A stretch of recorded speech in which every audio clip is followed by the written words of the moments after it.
男人用1000万得到《盗墓笔记》一半的观看权，却没想里面暗藏玄机。这叫龙图文书，是用文字形成的密码地图，通过一定的密码表，最后能还原成一张图。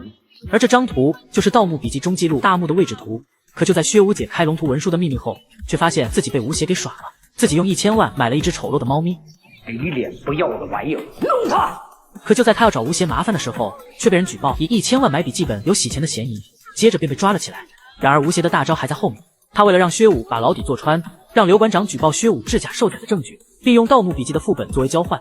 至此，吴邪的大后方清理完毕，现在可以去全力搜救二叔，不过还需要几个得力的助手，其中之一就是让道迷印象深刻的贾壳子。外出打工的他刚回到家，街坊邻居立马摆出看热闹的心态。当他敲开自家房门，媳妇就踢开了门口一双男士皮鞋。你怎么回来了？还没等贾壳子回答，女人就开始质问贾壳子找到工作没有。见到贾壳子摇头，女人立马就露出不耐烦的表情。这1个礼拜都找不着工作，家里面这吃喝拉撒的不都要钱啊？贾壳子刚说出自己会想办法的，可女人压根就不想让他进门，当即让他出去赚钱。可贾壳子明明记得自己之前赚回来了不少存款，可女人立马打断了他的话。这男人啊，没本事行，但总不能吃软饭让我养着你吧？还没等贾壳子做出反应，女人就重重地关上了房门，接着便传来了微弱的交谈声。你老公可真难缠，只能说赶紧来吧，宝贝儿。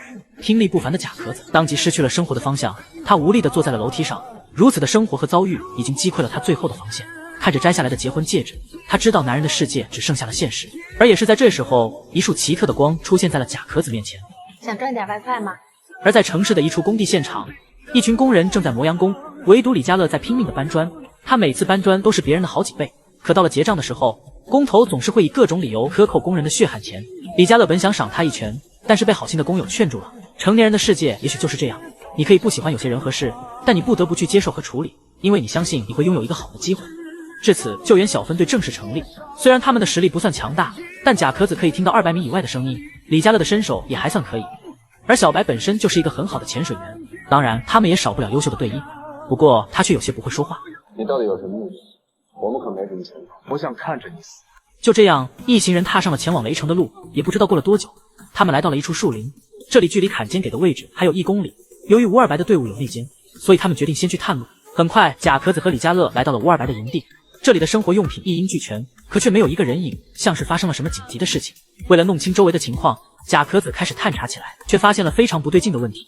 我已经听过了，不仅一个活物都没有。等会儿，有动静。顺着声音，他们找到了一个山洞，里面有一口巨大的青铜鼎，鼎里还有一根吴二白的铜签。眼看这里没有什么有价值的线索，两人当即准备离开。可就在这时，贾壳子不小心碰到了机关，殊不知这正是可怕的芥子毒气。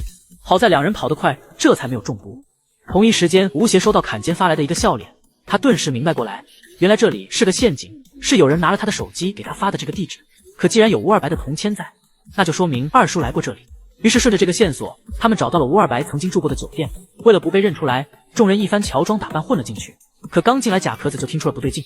1楼最嘈杂，3楼一点声音都没有，应该是全馆。2楼的人很安静，说话很轻，脚步稳定，应该全是高手。